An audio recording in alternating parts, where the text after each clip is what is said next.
Hey guys, I'm Jessie, and today we are going to talk about all of the books that I absolutely love, but also have kind of a difficult time recommending to a lot of people. I saw my friend Joanna do this recently, and I loved the concept. I will tag her down below, link you to her original video, because she makes some really great points about the books that she loves but has a really hard time recommending to everyone. And definitely she's the one that inspired me to do this, so go check out her video too. Leave her some love and some comments and all the fun stuff. So today I'm going to talk about all of the ones that like I said, these are all books I love, but I can't recommend them to everybody because I know that they're very individual books. They are very much like you have to have a very specific taste to love these as much as I do, and I understand that a lot of these books are not for everybody, especially if you're like, I love fantasy, just like in general. Like, I can't just be like, oh, you love fantasy, here's some recommendations. Like, there's a lot of books like that I can be like, oh, you're another fantasy reader, read this, read that, read this, read that. But like, I need some like super hyper specific likes and dislikes to know if you're gonna like some of these books over here. So I can't blanket recommend them to everybody. Do I love them? Yes. Do I wish more people loved them and talked about them? Yes. Are some of them super hyped books that everybody loves anyway? Yeah, kinda. But I still find they have a lot of mixed feelings on all of these books that I'm going to talk about, because a lot of people either love these or hate them. Like, there's really not a lot of in-between meh thoughts on any of these books. It's like a love-hate thing. So you're either gonna love them or you're gonna hate them. If you're like me, you're probably gonna love them. So let's get into it. The first one we're gonna talk about is The Invisible Life of Addy LaRue by V.E. Schwab. I have a hard time recommending this to everybody, despite how much I love it, for a couple reasons. For one, this is not your typical V.E. Schwab book. If you've read like Darker Shade of Magic and Vicious and you absolutely love those, there's no guarantee that you're gonna like this, because this is completely different than anything V.E. Schwab has ever written. It is a standalone fantasy, very minimal on the fantastical elements. It's definitely more, there's like a more vibe of historical fiction going on, and it's a pretty flowery writing style, which V.E. Schwab does not have in any of her other books. It's not flowery and poetic, and it definitely is in this book. And you know, we've got like this love story, and it's bittersweet, and it has a very open ending. So honestly, this is not one that I can recommend to absolutely everybody. I loved it so much. I have a full review if you want to check it out. Maybe that will help you make up your mind, but this is definitely not one that it's like, oh, if you love the author, you're gonna love all her books, because like this is written completely different than any of her other books. I still love it though. Next, we have another one. All of these are pretty much my favorites, right? But next we have another one of my like real favorites that I will hype up anytime I can, even though I know that not everybody's gonna love it, and that is Sword of Kyogen by M.L. Wang. This is a standalone, self-published, Asian-inspired fantasy, but there's a lot of aspects of it that throw a lot of people. For one, the beginning is pretty info dumpy. It does not bother me, but there is some like blocks of info dump, right? Not for everybody. There's also some of the CW aspects, you know what I mean? There's some things about the book that seem out of place for the setting, and there's almost this feeling of it was set up to be a prequel for the other novels, which kind of it is.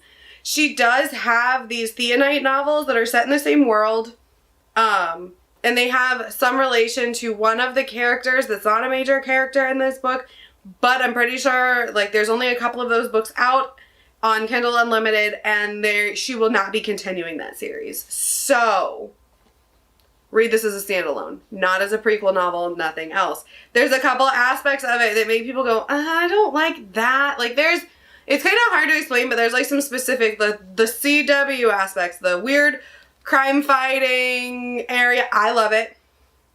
I love that part.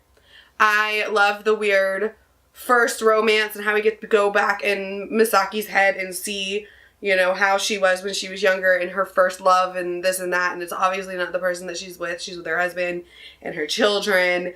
And I love it. We get to follow a mother's struggles to just be a mother, but also be herself. And I see a lot of myself in Misaki. And I think people that are moms will really appreciate this, especially people that were moms that at one point or another struggled with the fact that they are no longer who they were in the past. Like, that person is no longer them. Like, and that part of their identity is almost erased and gone, even though part of it lingers. Like, some of it is gone. So it's a big overarching plot line that I don't think a lot of people caught in this book, about it being like that erasure of who you were before you had children. And I definitely picked up on it because of personal experience and being a mom and stuff like that. But this book is not for everybody, but I would like to see everybody read it.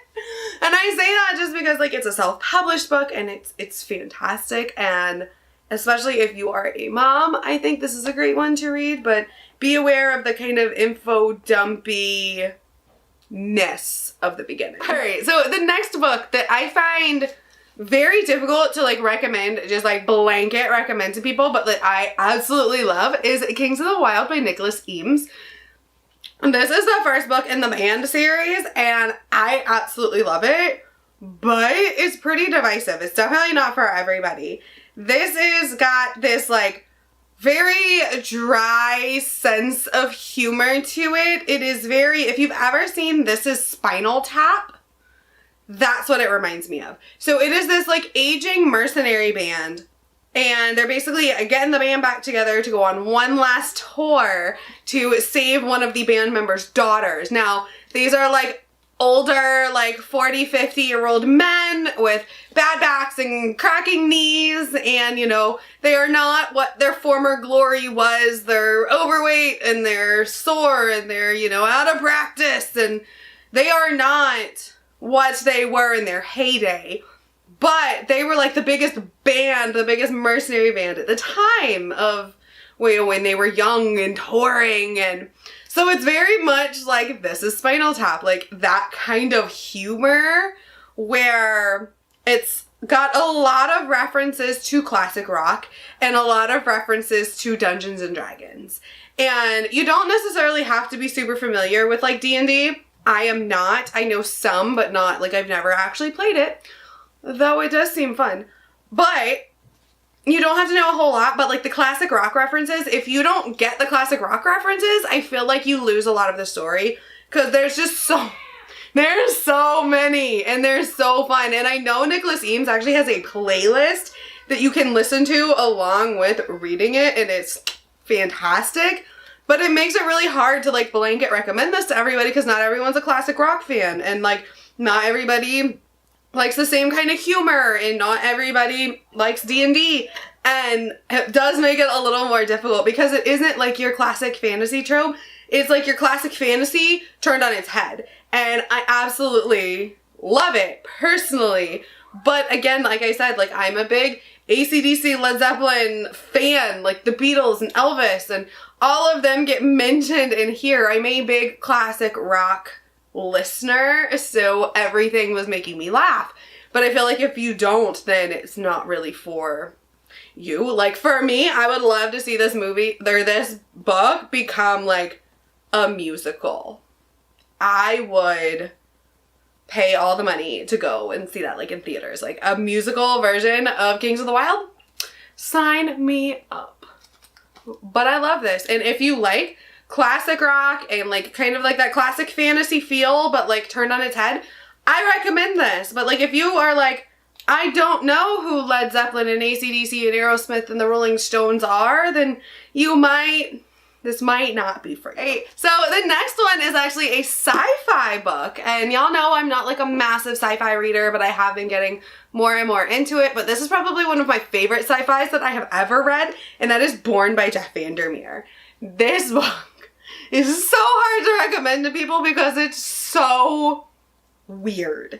there's a company called The Company, and they are like a biotech company, and they've kind of mucked up the world, right? Like it's post-apocalyptic almost, and everyone has these like weird, like some people have these like weird like biotech things going on, and there's a giant flying bear who's like roving over the city, and like he has taken control, and then he has little minion bears that take off and do his bidding, and it's weird, y'all. It keeps getting weirder. And this one girl, Rachel, she finds what looks like a sea urchin during her scavenges one day, and she salvages it, and it ends up not being a sea urchin. It's like some weird biotech animal plant thing, and she names it Born, and it starts to like grow and become sentient, and like she mothers it, and like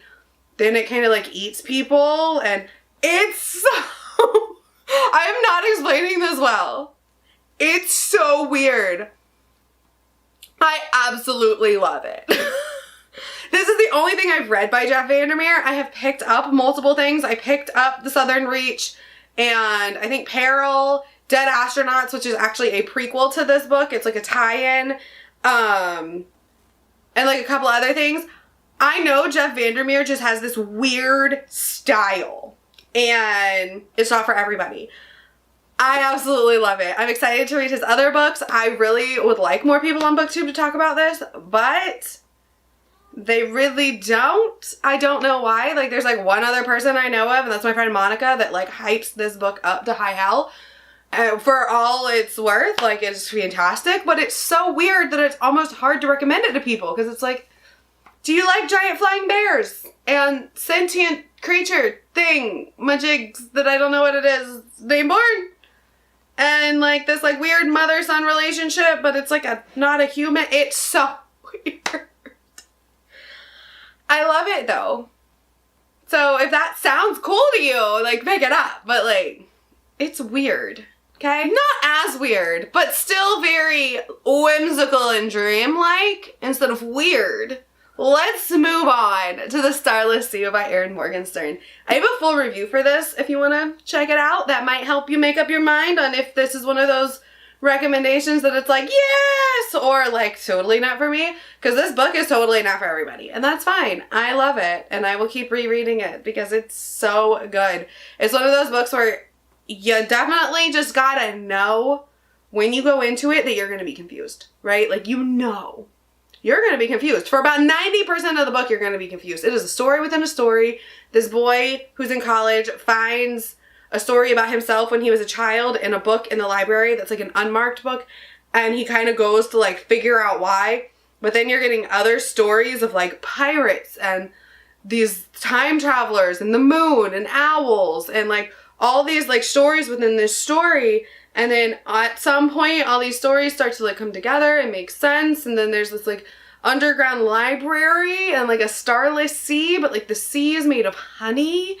And there's cats, and it's very hard to explain this book in a very good way. It's very weird. It's very whimsical and magical and cold. It's very like gives you some cold vibes. I love it though. I absolutely love it, but it's not for everybody. It's a strange, beautiful, lyrical, just roll with it type of book, right? Just like go in, just know you're going to be confused and just roll with it, because like that is what it is. And then it might make sense at the end, or you probably have to reread it, because this is one of those books that it's like it lends itself to rereading because you're going to catch something new every time. And then finally, it wouldn't be a Jessie video if we didn't talk about the 5th season by N.K. Jemisin. Y'all. I love this book with all of my heart, but I have a very hard time recommending it to people for a few reasons. For one, the second person POV. It throws a lot of people off. A lot of people hate it. And I understand that. For me, it works beautifully. It works beautifully in this book. Like, there's a reason for the second person POV. And then it all makes sense at the end. And you're like, oh, I love the second person POV. Just, I do. Also, Jemisin has a very unique writing style. And if you don't vibe with her writing style, you're not going to like it, because it comes out massively in this book. It's not like lyrical, whimsical like the way like the Starless Sea is. It's not super weird the way that Born is, but it's very much like written almost in prose. Like, it's really hard to explain, but she has this like really pretty writing style where it's like, it's just pretty enough, but it's still very straightforward. But Jemison doesn't hold your hand and explain things to you. Like, a lot of stuff in this world are just gonna be like, you gotta figure it out. Because she's not holding your hand and explaining you things. She's telling you this story. And I love that. Like, the first like 2 pages made me cry. It's a very sad book. It's a very dark book. There's a lot in this book that is sad. If you're not prepared for some of the content in this book, I would avoid it. Death of a child is probably like the major one, and it comes up multiple times, like children dying, and that was very hard even for me, and I like knew about it going in. It's very hard for me like as a mom to read this book, but I also love it as a mom, like looking through that lens of as a mother following our main character Isun, who is also a mother, and I love that. And I love that she's not like a perfect mom, and like she's very flawed, and it's such a good story. I love the whole series. It's such a good story, but it's not for everybody, and I know people either love this book or hate this book. I've never really seen anyone be like super just meh, like it's aight about it. They're either like fall pretty much on the nope or like the yup side of it. So this is one that's like really hard for me to recommend, but it's like probably one of my favorite books of all time. So, alright, well, thank you guys for hanging out with me. Again, go check out Johanna's video. I will have everything linked down there for you guys so you can check out her video that inspired this one. And those are all of the books that I absolutely love, but still have a really hard time recommending to people because they're so unique. Alright, thank you guys for hanging out. I'm Jessie, and I will see you next time. Bye!